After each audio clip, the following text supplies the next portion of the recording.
বিশ্ববিদ্যালয়ে থাকাকালীন আমার এক স্যার গল্প বলছিলেন, এক লোকের নাম ছিল ফ্যান চাটা। লোকজন গরিব মানুষ, তাই জন্য ওই নামেই তারে ডাকে।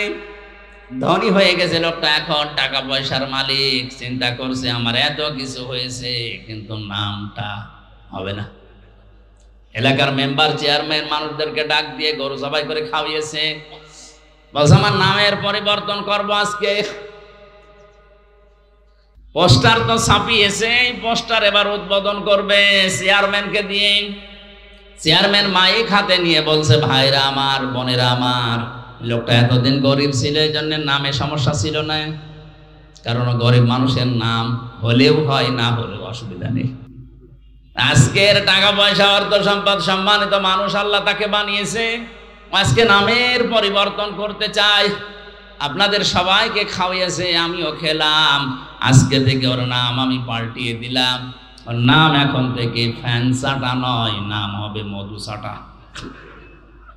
লোকটা মাইক হাতে নিয়ে বলছে, ভাইরা আমার, আমার গরু ছাগলও গেল, এলাকার মানুষ আমার বাড়িতে দাওয়াতও খেলো, আমার নামেরও পরিবর্তন হইলো, কিন্তু নাম থেকে ওই চাটাটা আর গেল না। আগে ছিলাম ফ্যান চাটা, এখন কি চাটা? এই জন্য আপনারা যারা গার্জিয়ান আছেন, মা বাবা, বড় ভাই, তারা সন্তানের নামটা রাখবেন এমন ভাবে, অন্তত নামের প্রভাব যেন তার কর্মজীবনে পাওয়া যায়। আসাদ, আসাদ মানে কি? সিংহ। আসাদ মানে এরকম নাম যদি অর্থবোধক রাখেন, আসাদুজ্জামান, জামানার সিংহ, বড় হয়ে যেন ইসলামের সিংহ হতে পারে। আসাদুল ইসলাম, শান্তির সিংহ, শক্তিশালী, মজবুত।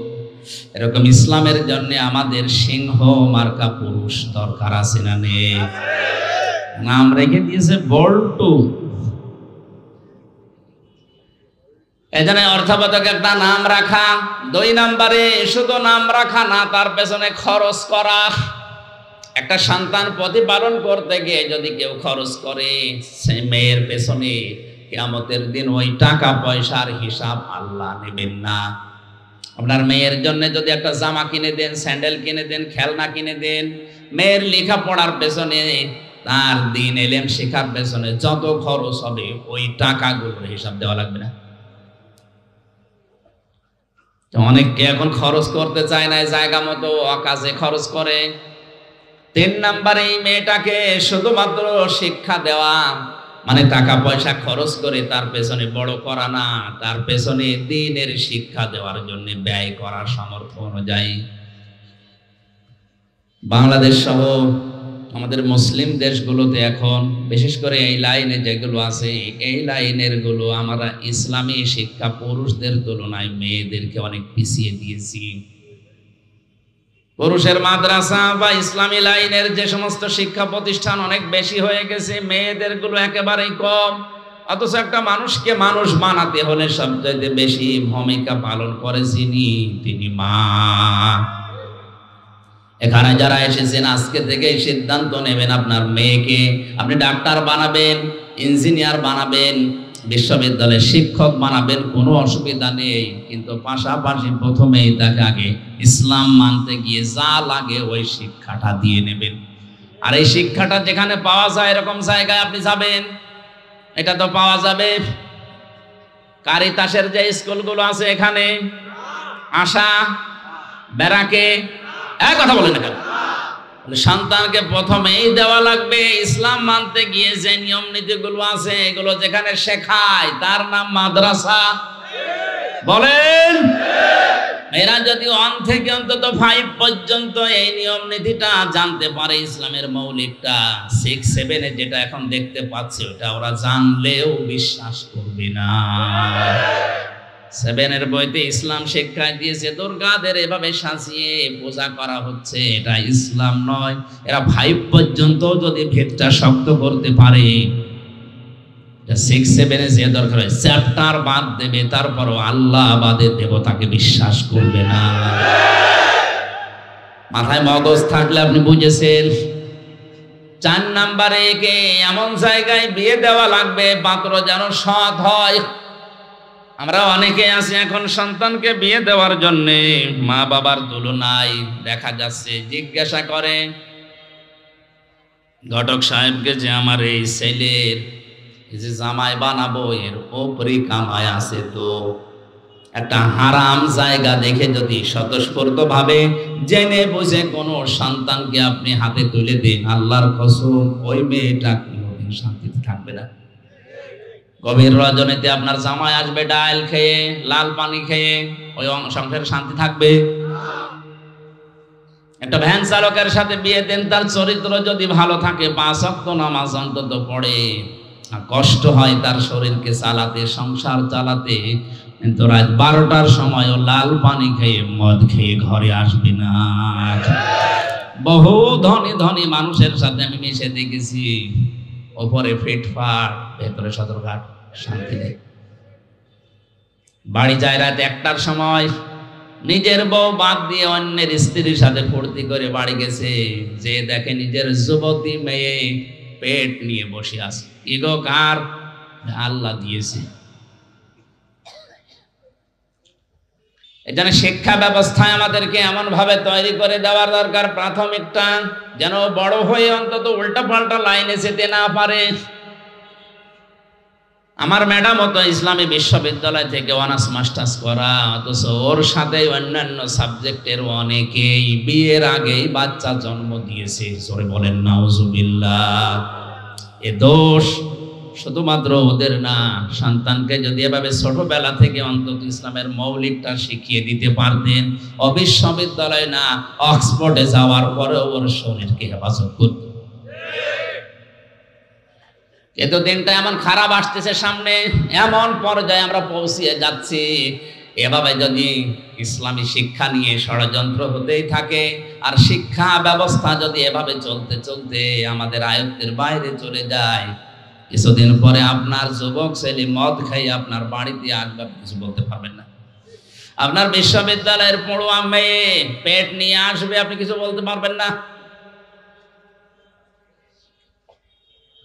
ইসলামী শিক্ষা দেওয়ার পাশাপাশি সন্তানদেরকে সৎ পাত্রে পাত্রস্থ করার তৌফিক আল্লাহ আমাদের দান করেন। এই 4টা কাজ যদি আমাদের গার্জিয়ানরা করি, অন্য কোনো আমল যদি আমাদের কম থাকে, একেবারে নাও থাকে, তাও অসুবিধা নেই, ফরজটা ঠিক রাখবে। এর পাশাপাশি যে দায়িত্বগুলো নবীজি দিয়েছেন সন্তানের প্রতি, এগুলো থাকলে কিয়ামতের ময়দানে মহান আল্লাহ আমাদেরকে নবীজির সাথে পাশাপাশি জান্নাতে রাখবেন। জোরে বলেন আমিন। আমি কায়ফা শব্দের ব্যাখ্যা করতে গিয়ে এই সিটিপিটি কথা বলেছিলাম, মানুষের এই যে জন্ম থেকে শুরু করে পর্যন্ত আল্লাহ এগুলো আশ্চর্য হয়ে যায় যে নাফরমানি করে কি করি। এরপরে তোমাদেরকে আমি জীবন দিয়েছি, এরপরে মরণ দেব, আমার কাছে আবার ফিরে আসা লাগবে। আমাদের আনন্দের বিষয় আজকে থেকে আমরা নির্ধারিত করে নেব বা নিলাম, এখন থেকে মরণ পর্যন্ত আনন্দ হবে শুধুমাত্র কোরআনের সাথে সম্পর্ক আছে যেটা, ওইটা নিয়ে। আজকের সম্পর্ক কিসের সাথে? আমির হামজার সাথে। ইসলামে যত অনুষ্ঠান আছে সব আগে ত্যাগ করা লাগে, এরপরে ভোগ করা লাগে। ইসলাম বাদ দিয়ে পৃথিবীতে যত অনুষ্ঠান আছে, যত দিবস পালন করা হয়, সবগুলোতে আগে ভোগ, এরপরে ত্যাগ করলেও আছে, না করলেও সমস্যা। ঈদুল আজহা, ঈদুল ফিতর আমাদের সবচাইতে ধর্মীয় বড় অনুষ্ঠান। আপনি বলেন এই 2 ঈদে আপনি আগে খেয়ে আনন্দ করবেন, এটা জায়েজ নেই। ঈদুল আজহাতে আপনি আগে কোরবানি জবাই করেন, গোশত গরিবের বাড়িতে পাঠান, তারা খেয়ে আনন্দ করবে, হাসবে, তাদের হাসি দেখে আপনি আনন্দ করবেন, এটা ইসলাম নাকি? যদিও নিজের কোরবানি জবাই করে নিজের পরিবারস্থ লোক যদি বেশি থাকে, সব একা খাওয়াও জায়েজ আছে, অসুবিধা নেই, তারপরও ওটা সুন্নাত নিয়ম। কোরআনে সূরা হজের ভেতরে 3 ভাগ করার কথা আছে। ঈদুল ফিতরেও ঠিক এইভাবে আপনি 1টা মাস রোজা রাখার পরে আনন্দ করবেন না, আগে সাদকা করেন, আগে ফিতর দেন। গরিব মানুষ সেমাই চিনি কিনবে, ওরা খাবে, হাসবে, ওদের হাসি দেখে আনন্দ দেখে এরপরে আপনি আনন্দ করবেন। মুসলমানদের যে অনুষ্ঠানগুলো, এগুলোতে আগে ত্যাগ, তারপরে ভোগ। কথা বলেন। এই দুইটা বাদ দিয়ে পৃথিবীর যত অনুষ্ঠান আপনি তাকান, আগে খাবো আগে নেব। পয়লা বৈশাখে আগে এটা নেব, জুতা নেব, টি শার্ট নেব, এই থ্রি পিস নেব, এই জিনিস নেব, আগে নেব। এরপরে পান্তা ইলিশ খাবো। তার মানে আগে খাবো, এরপরে কাউকে দিলে দিলাম, না দিলে অসুবিধা নেই। দিবস পালনে বেঁধে থাকবে না। পয়লা জানুয়ারি যেটা পালন করা হয় ঠিক ওইটা ওই রকম, আগে খাবো এরপরে দেব। অনেকে 1 বছর টাকা গুছিয়ে রাখে 14ই ফেব্রুয়ারি বিশ্ব ভালোবাসা দিবস পালন করার জন্য। এইটাও আগে খাবো এরপরে বান্ধবীকে দেব, আর না দিলে অসুবিধা। দুনিয়ায় আমরা যত অনুষ্ঠান দেখছি ইসলাম বাদ দিয়ে, সব আগে ভোগ এরপরে ত্যাগ। আর ইসলামের অনুষ্ঠানে আগে ত্যাগ করা লাগবে, এরপরে ভোগ করা লাগবে। নবীজি মদিনাতে হিজরত করার পরে ওখানে 2টা অনুষ্ঠান দেখতে পেলেন, নওরোজ আর মেহেরজান। সাহাবা একরাম প্রশ্ন করেন, ইয়া রাসূলুল্লাহ, হে আমাদের ইসলাম কি এমন পানসা মাটির মতো যে কোনো আনন্দ উল্লাস নেই, কোনো হাসি তামাশায়ের ভেতরে নেই? বিশ্বনবী মুহাম্মদুর রাসূলুল্লাহকে আল্লাহ ওই দিন, মহান আল্লাহ নিজে 2টা দিন উপহার দিয়েছিলেন আনন্দ করার জন্য। তার ভেতরে ঈদুল আজহা একটা, ঈদুল ফিতর একটা। আনন্দের ধরনগুলো আল্লাহ আগেই জানিয়েছেন, আনন্দ করবেন আমাকে সেজদা দিয়ে। তারপরে এই জন্য ঈদুল ফিতর, ঈদুল আজহাতেও যদি কেউ আনন্দ করে, সকালবেলায় আগে আল্লাহকে সেজদা দিয়ে 2 রাকাত নামাজ আদায় করে তারপরে। মুসলমানদের আনন্দ হবে নামাজ নিয়ে। কি নিয়ে? আজ আমাদের যে সমস্ত অনুষ্ঠান দিবস আমরা পালন করছি, আমাদের নামাজ নেই, সেজদা নেই। বিশ্বনবী জানিয়েছেন, কোন মানুষ যদি সেজদা দিয়ে অনুষ্ঠান আরম্ভ করে, মাথা নিচু করে, মাথা ঝুঁকিয়ে আল্লাহর দরবারে নিজেকে ছোট করে, পুরা অনুষ্ঠানটাই ইবাদত হিসাবে গণ্য হয়ে যায়। কোন নিয়ামত পাওয়ার পরে মানুষকে আল্লাহ শিখিয়েছেন তারা আগে সেজদা দিয়ে ছোট হয়ে, নম্র হয়ে, এরপরে শুকরিয়া আদায় করবে। ওয়ালাকাদ আতাইনা লুকমানাল হিকমাতা আনিশকুর লিল্লাহ ওয়া মান ইয়াশকুর ফাইন্নামা ইয়াশকুরু লিনাফসি ওয়া মান কাফারা ফাইন্নাল্লাহা হুয়াল গনিয়্যুল হামিদ। সূরা লোকমানের 12 নম্বর আয়াতে আল্লাহ পাক বলেন, আমি লোকমানকে জ্ঞান দিয়েছিলাম, হিকমত শিক্ষা দিয়েছিলাম। আমার জ্ঞান হিকমত পাওয়ার পরে লোকমান আমি আল্লাহর শুকরিয়া আদায় করেছে। তাহলে জ্ঞান যারা পাবে, নিয়ামত যারা পাবে, তাদের উচিত আল্লাহর শুকরিয়া আদায় করা। আর আমরা নিয়ামত পাওয়ার পরে, জ্ঞান পাওয়ার পরে আল্লাহর শুকরিয়া তো দূরের কথা, আরো আল্লাহর বিরুদ্ধে উচ্চারণ করি। কথা বলেন ঠিক কিনা? মানুষের প্রতি আল্লাহ আশ্চর্য হয়ে কোরআনে ঘোষণা দিয়েছেন। আমার কাছে যতগুলো আয়াত আশ্চর্য মনে হয়েছে বেশি, তার ভেতরে এইটাও একটা। কাইফা তাকফুরুনা বিল্লাহি ওয়া কুনতুম আমওয়াতান ফাআহইয়াকুম সুম্মা ইউমীতুকুম সুম্মা ইউহয়ীকুম সুম্মা ইলাইনা তুরজাউন। সূরা বাকারার ভেতরে আছে, আল্লাহ পাক বলেন, মানুষ কেমন করে আমি আল্লাহর সাথে কুফরি করে, নাফরমানি করে, আমারে মানতে চায় না। বালাগাত মানতে গিয়ে আছে, কাইফা শব্দটা ব্যবহার করা হয় এমন সেন্টেন্সের আগে যে কথা বলতে গেলে তার নিজেরও বিশ্বাস হয় না। যারা তাফসির জানে, তাফসির পড়ে, আলেমরা যারা আছে, কাইফা শব্দটা আল্লাহ পাক আয়াতের শুরুতে ব্যবহার করেছেন এই জন্যে পরবর্তী যে 3টা কথা বলতে চান, এটা আল্লাহরও মনে হয় যে বিশ্বাস হচ্ছে না, যে না,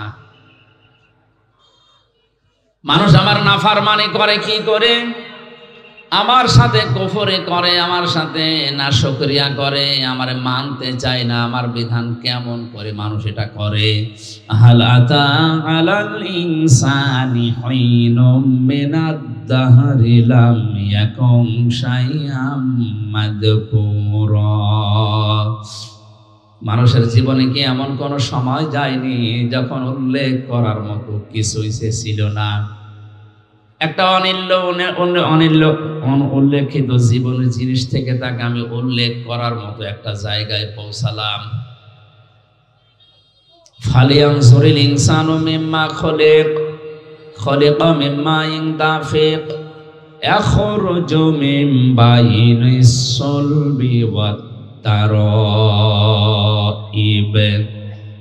আল্লাহ পাক বলেন, মানুষকে নজর করে দেখে না কি জিনিস দিয়ে আমি তাকে বানালাম। বাবার স্ফলিঙ্গ দিয়ে দ্রুত গতিতে বের হয়ে যাওয়া 1 ফোঁটা নাপাক পানি দিয়ে আমি আল্লাহ তাকে বানিয়েছি। তাফসিরে মুফাসসির লিখেছেন, এমন একটা বেদামি পানি, এমন একটা কম দামি পানি বের হয় মানুষের শরীর থেকে, যেটা তামাম দুনিয়ার কোনো মার্কেটে 4 আনাও দাম নেই। আছে? কেউ ফিরে দিলেও নেয় না। এমন একটা নাপাক পানি মায়ের রেহেমের ভেতরে যাবার সময় বাবার স্ফলিঙ্গ থেকে দ্রুত গতিতে বের হওয়ার সঙ্গে সঙ্গে 40,000 মানুষ তৈরি হতে পারে এরকম রূহ এই নাপাক পানির ভেতরে থাকে। বিজ্ঞান প্রমাণ করছে, এখান থেকে মায়ের জরায়ুতে ধাক্কা দিয়ে একেবারে ডিম্বাণু পর্যন্ত যেতে অনেকেই দেওয়ালের সাথে ধাক্কা খেয়ে পড়ে যায়, অনেকে পায়ের সাথে পা লেগে মনে করেন পড়ে যায়। শেষ পর্যন্ত কারো 1টা 2টা 5টা 7টা 13টা পর্যন্ত বাচ্চা টিকে থাকে। ক্যালিফোর্নিয়ায় এক মহিলা 13টা সন্তান জন্ম দিয়েছে। এটাই মনে হয় সর্বোচ্চ, এর উপর আর নেই।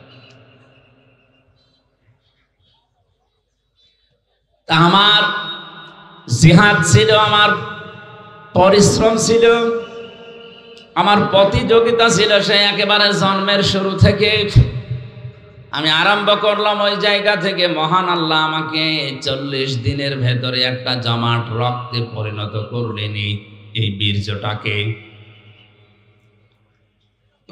সুম্মা খলাকনান নুতফাতা আলাকাতান ফাখলাকনাল আলাকাতা মুদগাতান ফাখলাকনাল মুদগাতা ইযামান ফাকাসাউনাল ইযামা লাহমা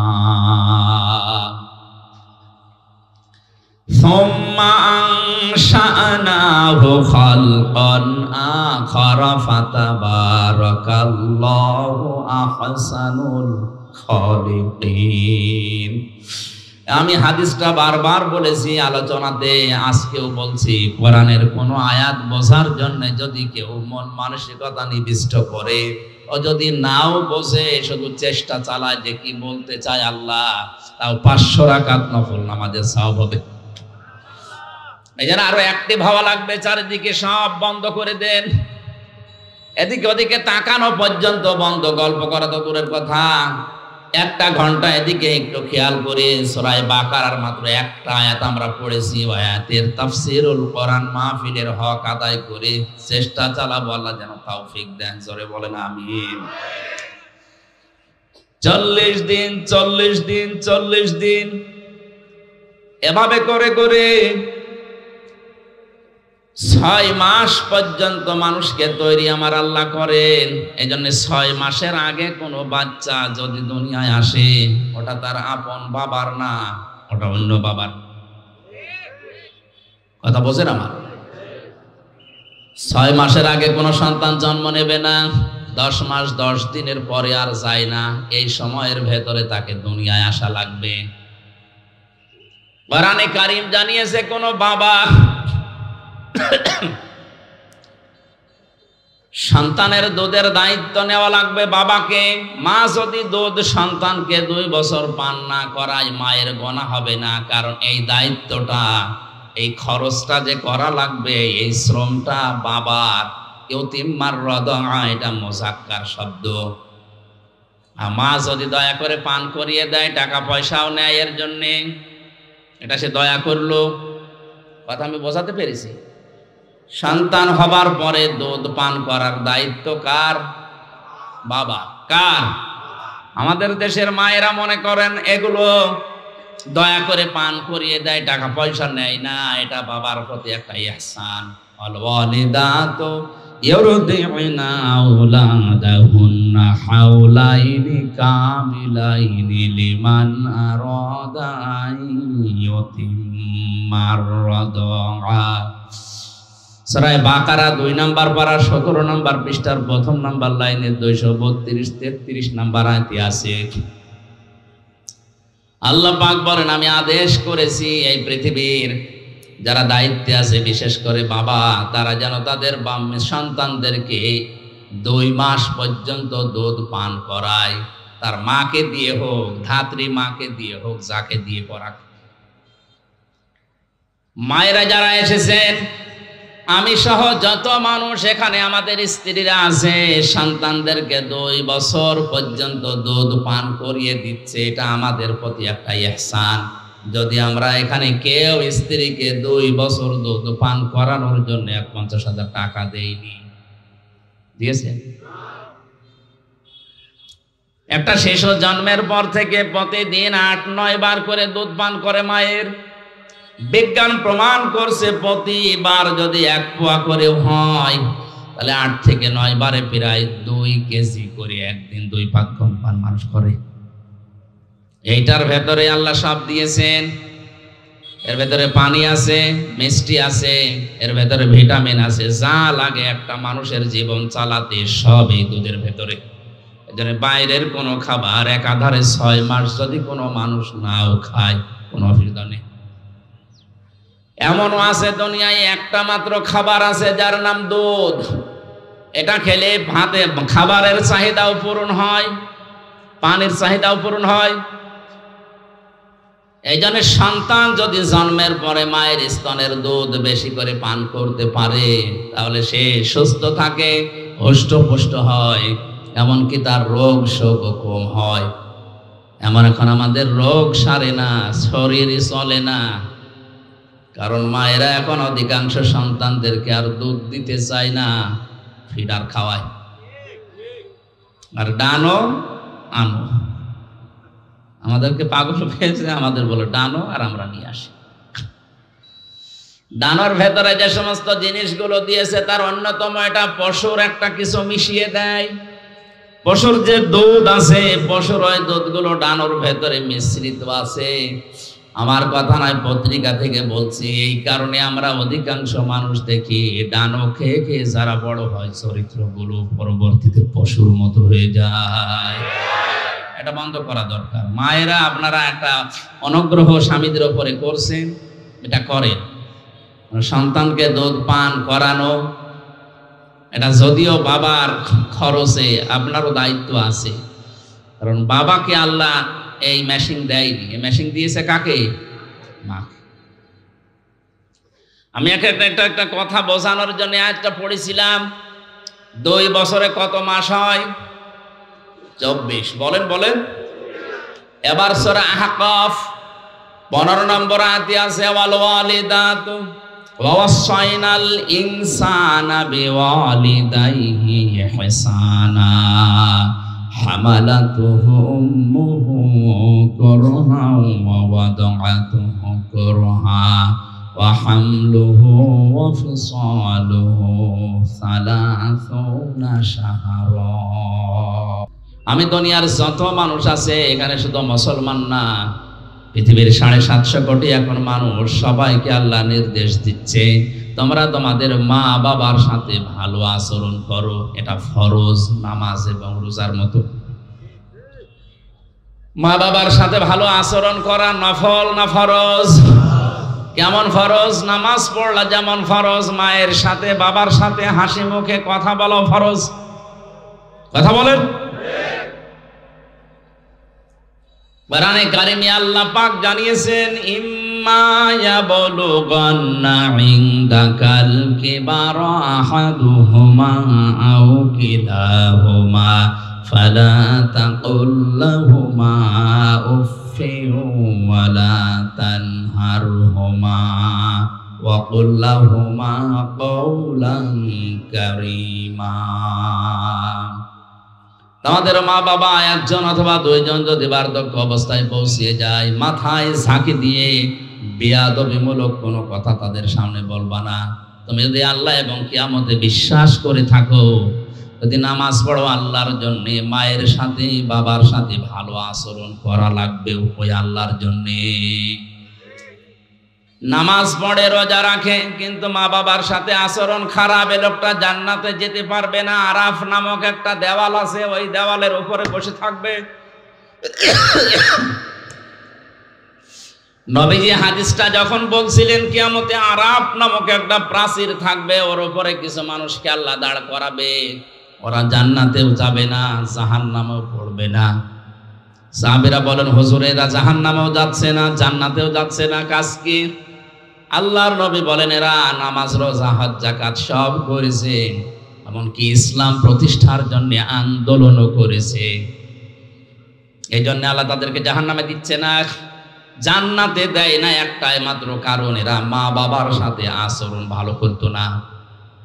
চট্টগ্রামবাসী নামাজ পড়েছে, রোজা রেখেছে, নফল দান সাদগা, এমনকি ইসলামী আন্দোলন করেছে, জিহাদ পর্যন্ত করেছে। এই লোকটাকে আল্লাহ জাহান্নামে দিচ্ছে না এই একটাই কারণ, হাল আদুল্লুকুম আলা তিজারাতিন তুনজিকুম মিন আযাবিন আলীম। এমন একটা ব্যবসার কথা বলবো যেটা করলে জাহান্নামে যাওয়া লাগবে না। এইজন্য ইসলামী আন্দোলন যারা করবে, সফল যদি নাও হয়, ওরা জাহান্নামে যাওয়া লাগবে না।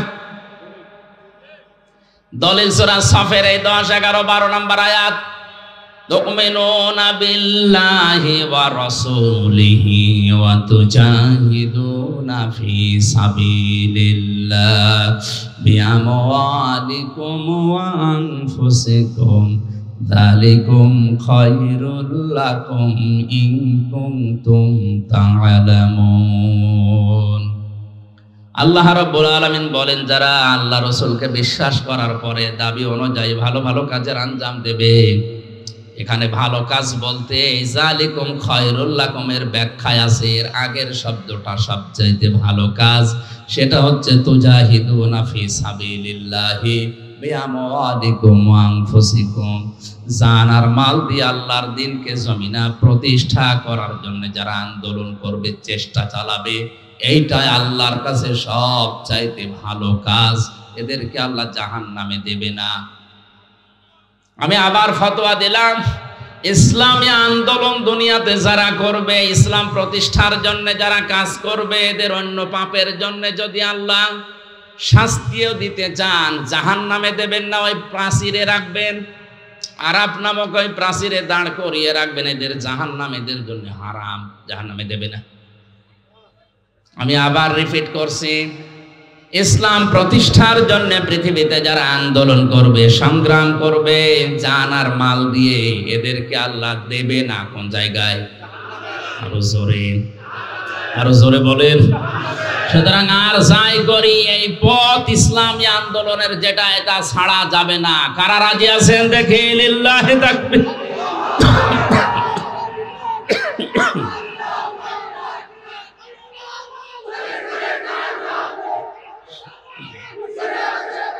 আলহামদুলিল্লাহ ভাই, আলহামদুলিল্লাহ। আমি আপনাকে বাঁচাতে চাই। আরাফ নামক এই প্রাচীরে যারা দাঁড়িয়ে আছে, এদেরকে জাহান্নামে দিচ্ছে না কেন? নবীজি বললেন এরা ইসলামী আন্দোলন করতো, জিহাদ করতো, এই কারণে দিচ্ছে।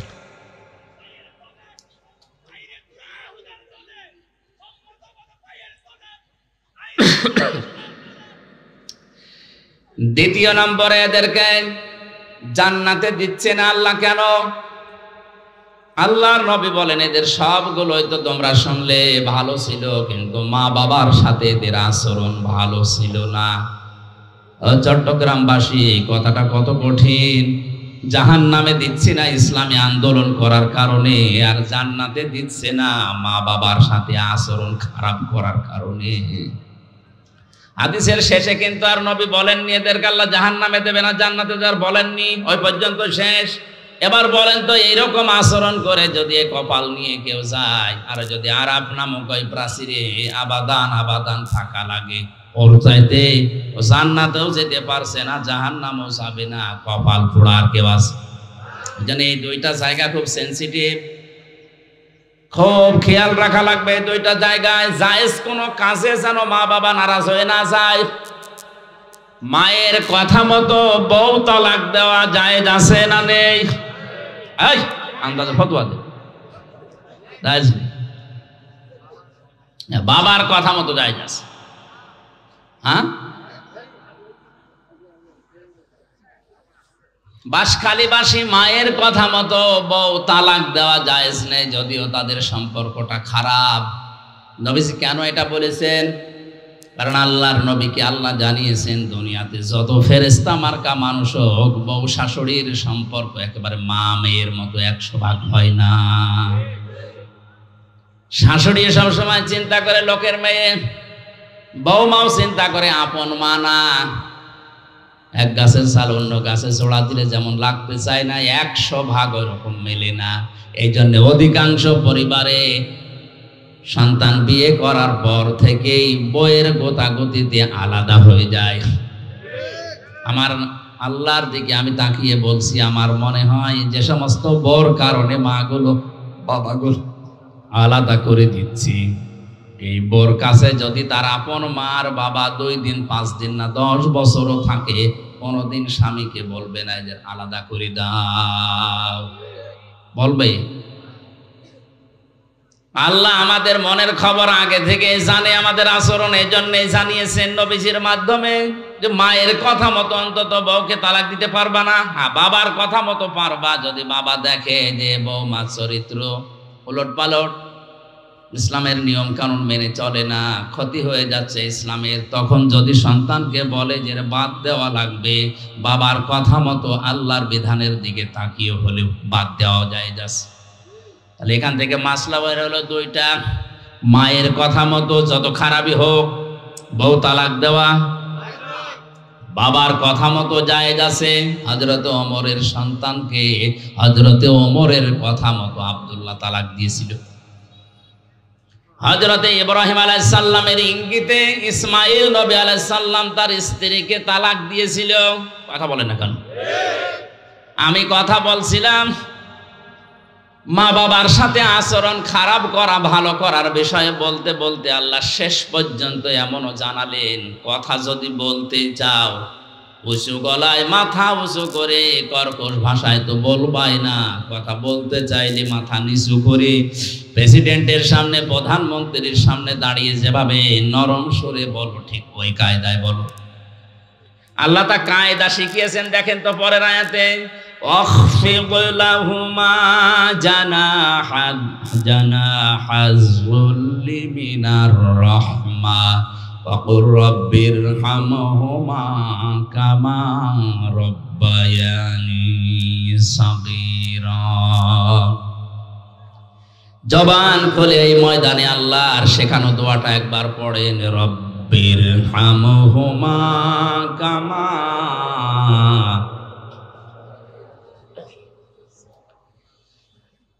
অখফেদ আলেমদেরকে বলছে। এবার আল্লাহ বলেন খফজুন শব্দের শাব্দিক অর্থ কিন্তু ডাউন করা, শুধু ডাউন না, খফজুন মানে ডাউন করার পরে ফল করে দেওয়া।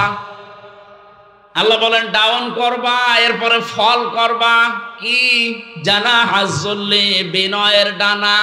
কিসের ডানা? মানুষের ডানা হয়? হ্যাঁ, না না, ডানা হয় না। মানুষের তো হাত, মানুষের ডানা নেই। আল্লাহ ডানা ধার করে এনে এই জায়গায় লাগিয়েছেন।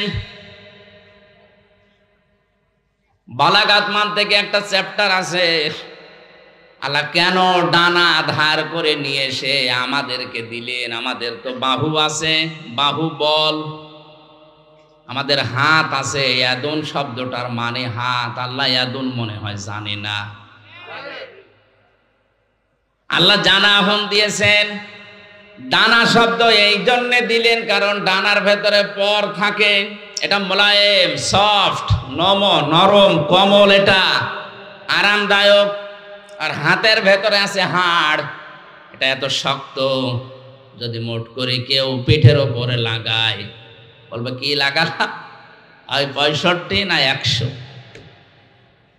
এর ভেতরে যেহেতু নরম কিছু নেই, আপনার আচরণ যেন সফট হয়, কোমল হয়। আল্লাহ এটা বোঝাতে পাখির ডানা ধার করে আমাদেরকে শুধু দেননি, আল্লাহ বলেন খবজন করবে তোর এই ডানা, একেবারে ডাউন করার পরে শুধু ছাট করে রাখবে না, হেলিকপ্টারের ডানার মতো, এরোপ্লেনের ডানার মতো এরকম সোজা করে রাখলে হবে না। জানা হাজুল্লি মিনার রহমা, আল্লাহ হেলিকপ্টার এরোপ্লেনের কাছ থেকে ডানা নেননি, নিয়েছেন পাখির কাছ থেকে।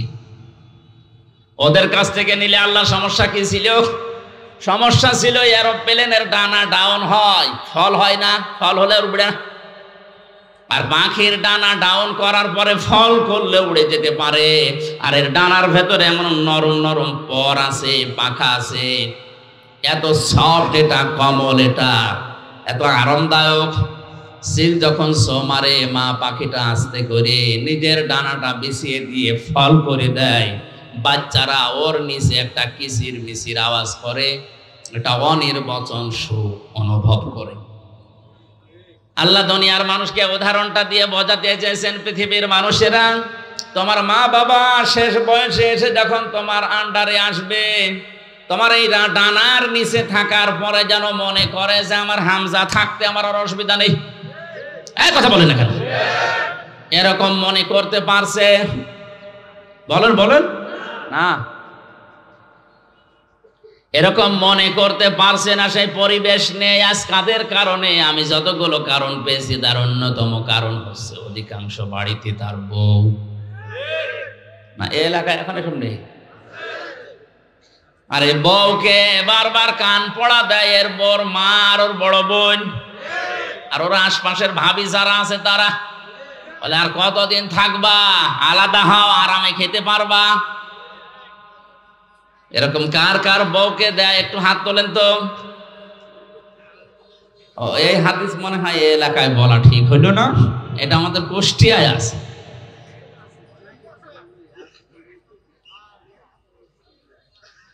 সম্মানিতা মা বোনেরা, কোন প্যান্ডেলে আছেন আমি জানি না, একটা স্বামীও হাত তোলেনি।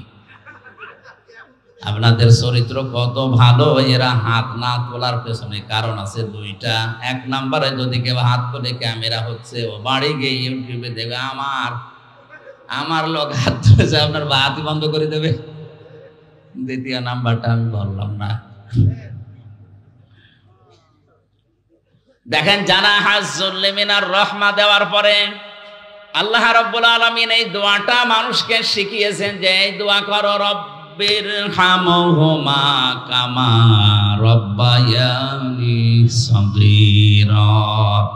ইয়া আল্লাহ, মা বাবা ছোটবেলায় আমার প্রতি যে স্নেহ, যে দয়া, যে মায়া, যে রহমত দেখিয়েছে, আল্লাহ মেহেরবানি করে তুমি তাদের ওপর ওই রকম দয়া, রহমত, মায়া, মহব্বত ঢেলে দাও। এমনকি কবরে যদি যায় তাদেরকে তুমি ওই রকম ভাবে দেখাশোনা করো যেভাবে ছোটবেলা আমাকে দেখাশোনা করেছিল। একটা সন্তান প্রতিপালন করা কত কঠিন, আমার এই ছোট মেয়েটা নিয়ে আমি এখন টের পাচ্ছি। একটা জিনিস 5 বার বললেও বোঝে না। আমার মনে মাঝে মনে হয় ঠিক ছোটবেলায় আমি মনে হয় এরকম তেড়াই ছিলাম। ওর মা আমারে বলে মাঝে মাঝে যে তুমি এরকম তেড়া ছিলে ছোটবেলায়, এই কারণে তোমার এটা এরকম। আমার ভাইরা, আমার কথা বোঝানোর বিষয় ছিল মা বাবার প্রতি ভালো ব্যবহার করা, ইহসান করার কথা আল্লাহ বলার পরে জানিয়েছেন কেন করবা জানো? কারণ তোমার এই মা তোমাকে পেটে বহন করেছে, কষ্টের পরে কষ্ট সহ্য করে, এবং দুধ পান করিয়েছে 30 মাস। সব মিলে বলেন বলেন, আল্লাহ কিন্তু সালাসোনা সাহারা দিয়েছেন, ওয়া হামলুহু ওয়া ফিসালুহু, এই যে মাঝখানে ওয়া দিয়ে জানিয়েছেন তোমাকে দুধ পান করানো আর তোমাকে পেটে রাখা, সব মিলে 30 মাস। আমরা এর আগে জেনেছি দুধ পান করানো লাগে কয় মাস? 24। বলেন না কেন? 30-এর ভেতরে 24 মাপ গেলে কত থাকে? 6।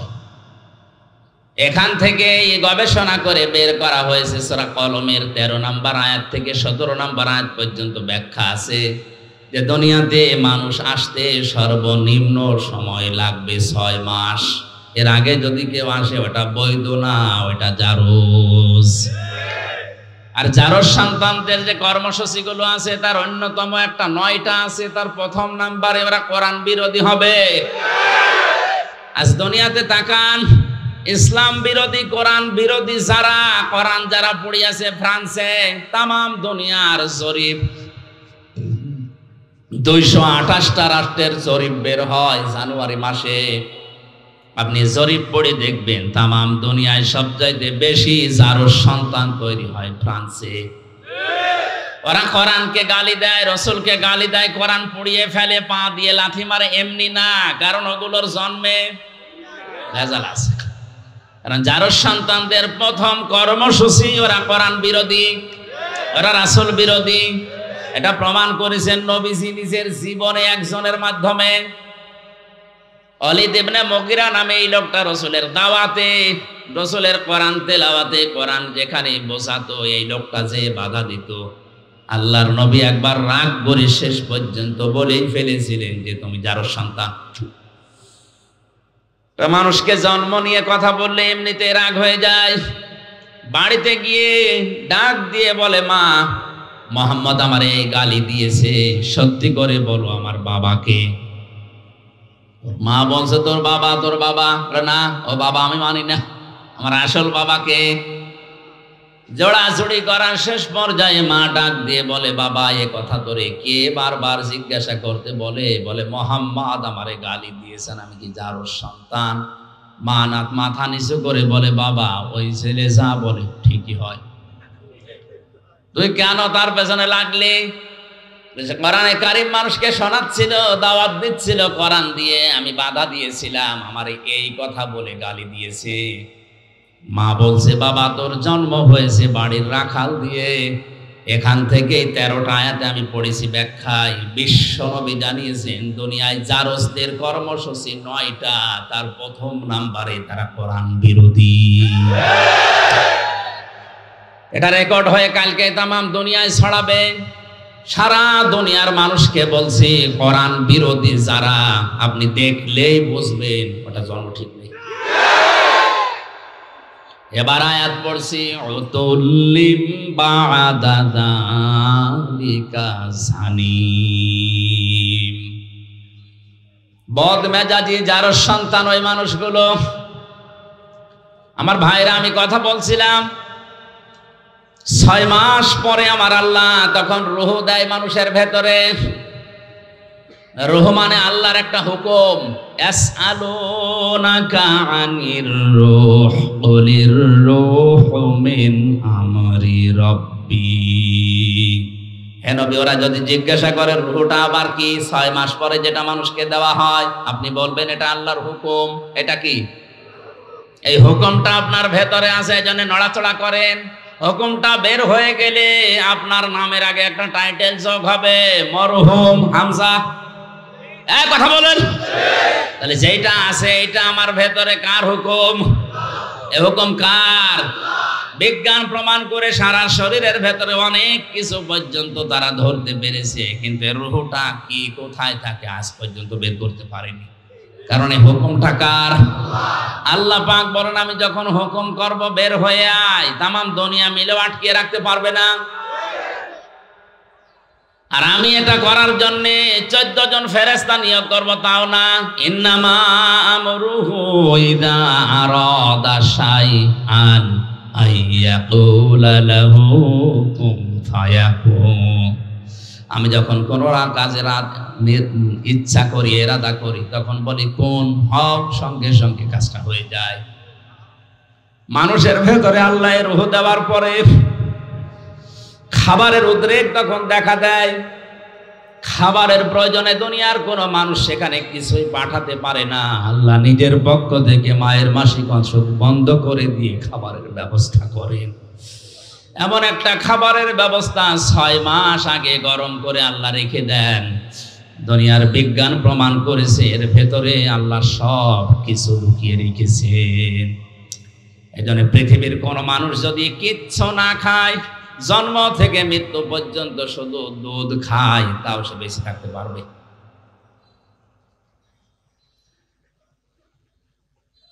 আল্লাহ রাব্বুল আলামিন মানুষকে মায়ের পেট থেকে এবার বের করবেন, খাবারের ব্যবস্থা করে দিলেন, তাও নাভির সাথে নাভি দিয়ে, মুখ দিয়ে নাপাক রক্ত দেননি। তাফসিরে মুফাসসির লিখেছেন নাপাক রক্তটা মুখ দিয়ে না দিয়ে নাভির সাথে দিয়েছেন এই জন্যে দুনিয়ার মানুষকে আল্লাহ জানাতে চায়, বান্দা নাপাক জিনিসদের মুখ দিয়ে দিলাম না, দুনিয়ায় সে এই মুখটা দিয়ে আমি আল্লাহর কোরআন পড়বি, আমি আল্লাহর নামের জিকির করবি। অথচ মানুষ এত নেমো খারাম, এত হারামি, এত খারাপ, দুনিয়ায় আসে আল্লাহর ওই বানানো সুন্দর পবিত্র মুখটা দিয়ে হারামি জিনিস এই মুখ দিয়ে প্রবেশ করাচ্ছে।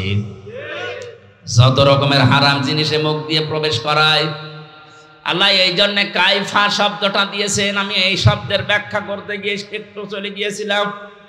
আল্লাহ বলেন কাইফা তাকফুরুনা বিল্লাহ, কেমন করে আমার সাথে নাফরমানি করো?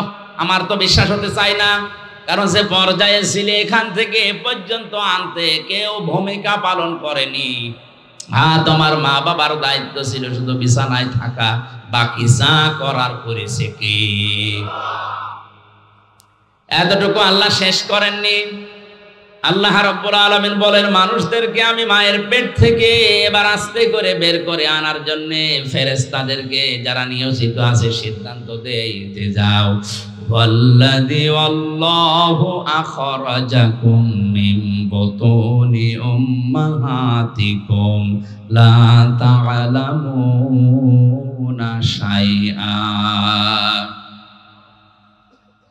মায়ের পেট থেকে আস্তে করে আমি বাচ্চার আকারে বের করে আনি এমন অবস্থায় যখন সে কিছুই জানতো না। ওয়াজআলা লাকুমুস সামআ ওয়াল আবসারা ওয়াল আফইদা লাআল্লাকুম তাশকুরুন। শ্রবণ শক্তি, দর্শন শক্তি, বাক শক্তি, আকেল শক্তি, ঘ্রাণ শক্তি, এই পাঁচটা আমি আল্লাহ রব নামের কারণে মানুষকে দান করি। আল্লাহ কি করেন বলেন? বলেন, আল্লাহ আপনাকে দয়া করে দান করেছেন। এটা যদি আল্লাহ আমাদেরকে দান না করতো তাহলে আমি কানা হয়ে আসতাম। বলেন না কেন? আমি যদি শ্রবণ শক্তি না পেতাম তাহলে কালা হয়ে আসতাম। যদি দর্শন শক্তি না পেতাম তাহলে মানুষ আমারে কানা, অন্ধ বলে ডাকতো। যদি আমি আকেল শক্তি না পেতাম দুনিয়ায় আল্লাহ পাঠাতেন ঠিক, কিন্তু পাগল হয়ে আসতাম। ইখরুজু মিন বাইনিস সুলবি ওয়াত তারাইব এই শব্দের ব্যাখ্যায় ডক্টর মরিস বোকাইলি আমি অনেকগুলো তাফসিরে পেয়েছি, কিন্তু এই জায়গায় যে উনি বিজ্ঞান, সায়েন্স এবং বাইবেল নিয়ে একটা বই লিখেছিলেন, ওখানে আয়াতের ব্যাখ্যা করতে গিয়ে সুন্দর একটা তথ্য দিয়েছেন। লিখেছেন মায়ের নাপাক পানির ভেতরে বাবার নাপাক পানি প্রবেশ করে আমার আল্লাহ 8টা জিনিস বানান। চুল, রগ, হাড় আর পর্দা, রক্ত, গোশত, চর্বি আর চামড়া। মায়ের ওই নাপাক জিনিস, বাবার ওই নাপাক জিনিস দিয়ে 8টা জিনিস হয়। বিজ্ঞান এখন জানিয়েছে মানুষ তৈরি করার জন্য কমপক্ষে 13টা উপাদান লাগবে। কয়টা? মার বাবা দিয়েছিল 8টা, ওইটাও আল্লাহ বানিয়েছে। আর আল্লাহ নিজের পক্ষ থেকে মানুষের ভেতরে আরো 5টা জিনিস স্পেশাল ভাবে দেয়। এটা কিছুক্ষণ আগে যেটা সূরা নাহলের 78 নম্বর আয়াতের শেষের দিকের অংশ দিয়ে বললাম, ওয়াজআলা লাকুমুস সামআ ওয়াল আবসারা ওয়াল আফইদা। এখানে 3টা আছে, আর সূরা নূরের ভেতরে আছে 2টা। এই 8, 5, 13টা জিনিস যখন এক হয়ে যায়, ফেরেশতারা জিজ্ঞাসা করে রব্বুল আলামিন এটাকে কি আমরা এখন ছেলে বানাবো না মেয়ে বানাবো? সিদ্ধান্ত দেওয়ার মালিক কে? যারা মেয়ে হলে বা ছেলে হলে রাগারাগি করে স্ত্রীর সাথে, রাগারাগি স্ত্রীর সাথে না, ও যেন করছে প্রকারান্তে আল্লাহর সাথে। কারণ এর দায়িত্ব তো আপনার মা বাবার না, স্ত্রীর না, স্বামীরও না, এর দায়িত্ব কার? ফেরেশতারা কমপ্লিট করে জিজ্ঞাসা করে আল্লাহ যদি বলেন ছেলে বানাও, দুনিয়ার তামাম একদিক হয়ে গেলে সিদ্ধান্ত নড়াতে পারবে না। হ্যাঁ, আল্লাহ দয়া করে কাউকে প্রথমে মেয়ে দান করে, এটা কোরআনে সূরা শূরায় আছে। ইয়াখলুকু মা ইয়াশা ইয়াহাবু লিমান ইয়াশাউ ইনাসা ওয়া ইয়াহাবু লিমান ইয়াশাউ যুকুর আও ইউযাওবিজুহুম যুকরানা ওয়া ইনাসা ওয়া ইয়াজআলু মান ইয়াশাউ আকিমা ইন্নাহু আলিমুন কাদির। সৃষ্টি করেন, কাউকে মেয়ে দেন, কাউকে ছেলে দেন। আগে কার কথা? আরো জোরে বলেন। মেয়ের নাম আল্লাহ আগে দিয়েছেন। এই জন্য আয়াতের তাফসিরে বিশ্বনবী মুহাম্মদুর রাসূলুল্লাহ নিজেই যাচ্ছেন, রুহুল মানিতে আছে আল্লাহ মেয়ের নাম দিয়ে আরম্ভ করেছেন। এই কারণে আল্লাহ মেয়ের প্রতি বেশি খুশি। কারণ যে ঘরে একটা মেয়ে আসে, নবীজি বলেন ওই ঘরে একটা জান্নাত আল্লাহ পাঠায়। ওর উপরে যদি 4টা দায়িত্ব তার মার বাবা গার্জিয়ান পালন করে, কিয়ামতের দিন আমি নবী গ্যারান্টি দিচ্ছি, সবাই যখন বিচারে থাকবে এই মেয়ের প্রতি 4টা দায়িত্ব পালনকারী মা বাবা আর গার্জিয়ান আমি নবীর সাথে এভাবে পাশাপাশি থাকবে। মা বাবা আর গার্জিয়ান যারা আছেন, 4টা কাজের প্রথম নাম্বারে তার সুন্দর নাম রাখা। কি নাম? বলেন বলেন। একটা অর্থবোধক নাম রাখতে হবে। আপনাদেরকে আমি বলছি, অনেকে স্বামীর সাথে নাম জুড়ে নিজের নাম লেখে না, এটা জায়েজ না। আপনি নাম লিখবেন বাবার নামের সাথে, কারণ স্বামী আজ আছে কাল নেই। কথা বলে না কেন? আজকে যদি আপনার স্বামী তালাক দিয়ে দেয়, কালকে ওর সাথে দেখা করা কি? কথা বলেন। আপনার বাবার সাথে তালাক হবে? হবে না। এই জন্য মায়ের নাম, ছেলের নাম, মেয়ের নাম বাবার সাথে মিলিয়ে রাখা দরকার। কারণ কিয়ামতের দিন আল্লাহ বাবার নামের সাথে মিলিয়ে আপনাকে ডাক দেবে। উদউহুম লিআবাইহিম, তাদেরকে আমি ডাক দেব তাদের বাবার নামে। এই জন্য আমার নাম আমির হামজা, আমার বাবার নাম রিয়াজ, হামজা বিন রিয়াজ, রিয়াজের ছেলে হামজা। আমার মেয়ের নাম মাওয়া। ও যদি নাম লিখতে চায় এভাবে লিখতে পারবে, মাওয়া বিনতে হামজা, হামজার মেয়ে মাওয়া। কথা বুঝতেছে? এখন স্বামীর নামের সাথে যদি মিলিয়ে কেউ লেখে, আমার স্ত্রীর নাম মনে করেন তানিয়া, আমার নাম আমির হামজা, ও তানিয়া আমির লিখে দিল। 2 দিন পরে যদি ওর সাথে আমার তালাক হয়ে যায়, ওর মুখ দেখায় তো আমার জায়েজ নেই। কিন্তু আমার মেয়ে মাওয়া আর ফারিহা একেবারে মরণ পর্যন্ত ওদের সাথে সম্পর্ক কোনোদিন কাট হওয়ার সম্ভাবনা আছে? আশা করছি মাসলাটা বুঝেছেন। এখন থেকে বাবার নামের সাথে মিলিয়ে দেবেন, স্বামীর নামের সাথে না। মেয়ে যেই ঘরে আসে, সুন্দর একটা অর্থবোধক নাম তার রাখা দরকার। কিয়ামতে আল্লাহ যদি মানুষকে মাফ করতে গিয়ে একেবারে কিছু না পায়, একটা নাম যদি পায় সুন্দর ইসলামী নামের ওসিলাতে হলেও আমার আল্লাহ শেষ পর্যন্ত মাফ করে দেবে। একটা হাদিসে পড়েছিলাম, কিয়ামতে আল্লাহ বিচারের ময়দানে ডাক দেবেন মরিয়ম, হাজার হাজার মরিয়ম দাঁড়িয়ে যাবে। রব্বুল আলামিন বলেন, আমি তো এত মরিয়ম চাইনি, আমি চেয়েছি ঈসা নবীর মা মরিয়মকে। মরিয়ম নামের মেয়েরা ডাক দিয়ে বলে, রব্বুল আলামিন তুমি তো বলো নাই ঈসা বিনতে মারিয়াম কই, ঈসা নবীর মা মরিয়ম কোথায়? কথা তো বলে ডাক দাওনি। মরিয়ম বলে, যখন ডাক দিয়েছো দুনিয়ায় বিধান তোমার মানিনি, আজকে তোমার আদেশ শোনার পরে সঙ্গে সঙ্গে লাব্বাইক বলেছি। আল্লাহ পাক বলেন, আমার ঈসা নবীর মা মরিয়মের সাথে তোমরাও যাও আমার জান্নাতে।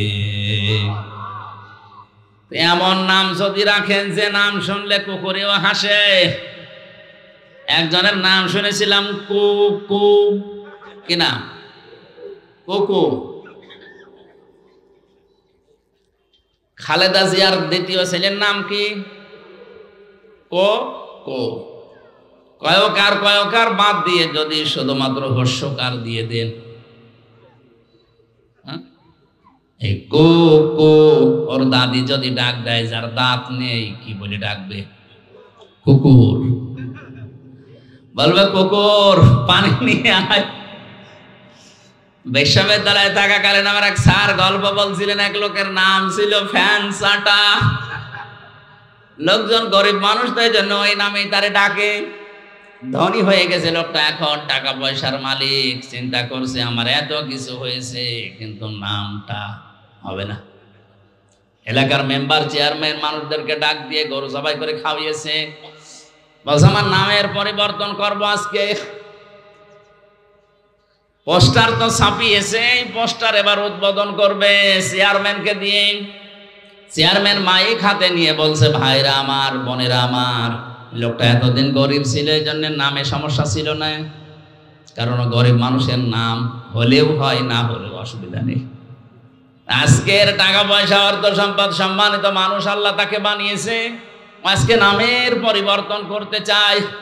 আপনাদের সবাইকে খাওয়াইয়েছে, আমিও খেলাম, আজকে থেকে ওর নাম আমি পাল্টিয়ে দিলাম।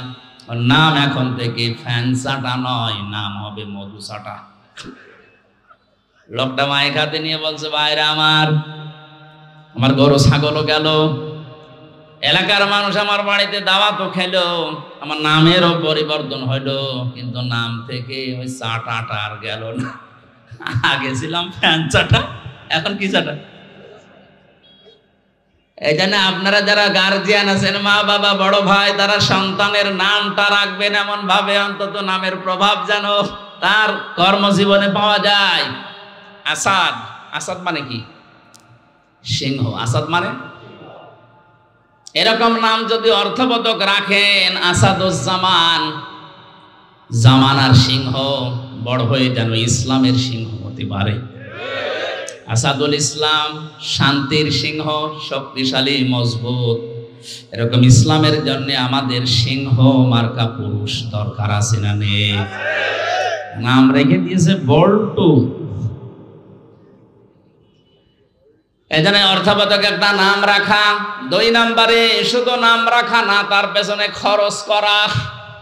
একটা সন্তান প্রতিপালন করতে গিয়ে যদি কেউ খরচ করে, সে মেয়ের পেছনে কিয়ামতের দিন ওই টাকা পয়সার হিসাব আল্লাহ নেবেন না। আপনার মেয়ের জন্য যদি একটা জামা কিনে দেন, স্যান্ডেল কিনে দেন, খেলনা কিনে দেন, মেয়ের লেখাপড়ার পেছনে, তার দিন এলেম শেখার পেছনে যত খরচ হবে, ওই টাকাগুলোর হিসাব দেওয়া লাগবে না। অনেককে এখন খরচ করতে চায় না, জায়গা মতো অকাজে খরচ করে। 3 নম্বরে এই মেয়েটাকে শুধুমাত্র শিক্ষা দেওয়া, মানে টাকা পয়সা খরচ করে তার পেছনে বড় করা না, তার পেছনে দ্বীনের শিক্ষা দেওয়ার জন্য ব্যয় করার সামর্থ্য অনুযায়ী। বাংলাদেশ সহ আমাদের মুসলিম দেশগুলোতে এখন বিশেষ করে এই লাইনে যেগুলো আছে, এই লাইনের গুলো আমরা ইসলামী শিক্ষা পুরুষদের তুলনায় মেয়েদেরকে অনেক পিছিয়ে দিয়েছি। পুরুষের মাদ্রাসা বা ইসলামী লাইনের যে সমস্ত শিক্ষা প্রতিষ্ঠান অনেক বেশি হয়ে গেছে, মেয়েদের গুলো একেবারেই কম। অথচ একটা মানুষকে মানুষ বানাতে হলে সবচেয়ে বেশি ভূমিকা পালন করে তিনি মা। এখানে যারা এসেছেন আজকে থেকে সিদ্ধান্ত নেবেন, আপনার মেয়েকে আপনি ডাক্তার বানাবেন, ইঞ্জিনিয়ার বানাবেন, বিশ্ববিদ্যালয়ের শিক্ষক বানাবেন, কোনো অসুবিধা নেই, কিন্তু পাশাপাশি প্রথমেই তাকে আগে ইসলাম মানতে গিয়ে যা লাগে ওই শিক্ষাটা দিয়ে নেবেন। আর এই শিক্ষাটা যেখানে পাওয়া যায় এরকম জায়গায় আপনি যাবেন, এটা তো পাওয়া যাবে কারিতাসের যে স্কুলগুলো আছে, এখানে আশা ব্যারাকে, এক কথা বলেন না কেন? সন্তানকে প্রথমেই দেওয়া লাগবে ইসলাম মানতে গিয়ে যে নিয়ম নীতিগুলো আছে, এগুলো যেখানে শেখায় তার নাম মাদ্রাসা। বলেন, এরা যদি 1 থেকে অন্তত 5 পর্যন্ত এই নিয়ম নীতিটা জানতে পারে, ইসলামের মৌলিকটা, 6, 7 এ যেটা এখন দেখতে পাচ্ছে ওটা ওরা জানলেও বিশ্বাস করবে না। 7 এর বইতে ইসলাম শিক্ষা দিয়েছে, দুর্গাদের এভাবে সাজিয়ে পূজা করা হচ্ছে, এটা ইসলাম নয়। এরা 5 পর্যন্ত যদি ভেদটা শক্ত করতে পারে, 6, 7 এ যে দরকার হয় চ্যাপ্টার বাদ দেবে, তারপরও আল্লাহ বাদে দেবতাকে বিশ্বাস করবে না। মাথায় মগজ থাকলে আপনি বুঝেছেন। 4 নম্বরে একে এমন জায়গায় বিয়ে দেওয়া লাগবে পাত্র যেন সৎ হয়। আমরা অনেকে আছি এখন সন্তানকে বিয়ে দেওয়ার জন্য মা বাবার তুলনায় দেখা যাচ্ছে জিজ্ঞাসা করে ঘটক সাহেবকে যে আমার এই ছেলের এই যে জামাই বানাবো, এর ওপরই কামাই আছে তো?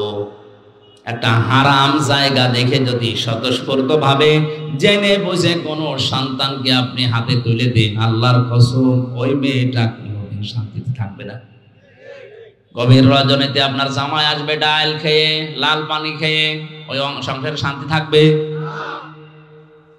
একটা ভ্যান চালকের সাথে বিয়ে দেন, তার চরিত্র যদি ভালো থাকে, 5 ওয়াক্ত নামাজ অন্তত পড়ে, কষ্ট হয় তার শরীরকে চালাতে, সংসার চালাতে, কিন্তু রাত 12টার সময় ও লাল পানি খেয়ে মদ খেয়ে ঘরে আসবে না। বহু ধনী ধনী মানুষের সাথে আমি মিশে দেখেছি, ওপরে ফিটফাট, ভেতরে সদরঘাট, শান্তি নেই। বাড়ি যায় রাত 1টার সময়, নিজের বউ বাদ দিয়ে অন্যের স্ত্রীর সাথে ফুর্তি করে বাড়ি গেছে, যে দেখে নিজের যুবতী মেয়ে পেট নিয়ে বসে আছে। ইগো কার? আল্লাহ দিয়েছে। এজন্য শিক্ষা ব্যবস্থায় আমাদেরকে এমন ভাবে তৈরি করে দেওয়ার দরকার, প্রাথমিকটা যেন বড় হয়ে অন্তত উল্টা পাল্টা লাইনে যেতে না পারে। আমার ম্যাডাম তো ইসলামী বিশ্ববিদ্যালয় থেকে অনার্স মাস্টার্স করা, অথচ ওর সাথে অন্যান্য সাবজেক্টের অনেকেই বিয়ের আগেই বাচ্চা জন্ম দিয়েছে। জোরে বলেন নাউজুবিল্লাহ। এ দোষ শুধুমাত্র ওদের না, সন্তানকে যদি এভাবে ছোটবেলা থেকে অন্তত ইসলামের মৌলিকটা শিখিয়ে দিতে পারতেন, বিশ্ববিদ্যালয় না অক্সফোর্ডে যাওয়ার পরে ওর শরীরকে হেফাজত করত।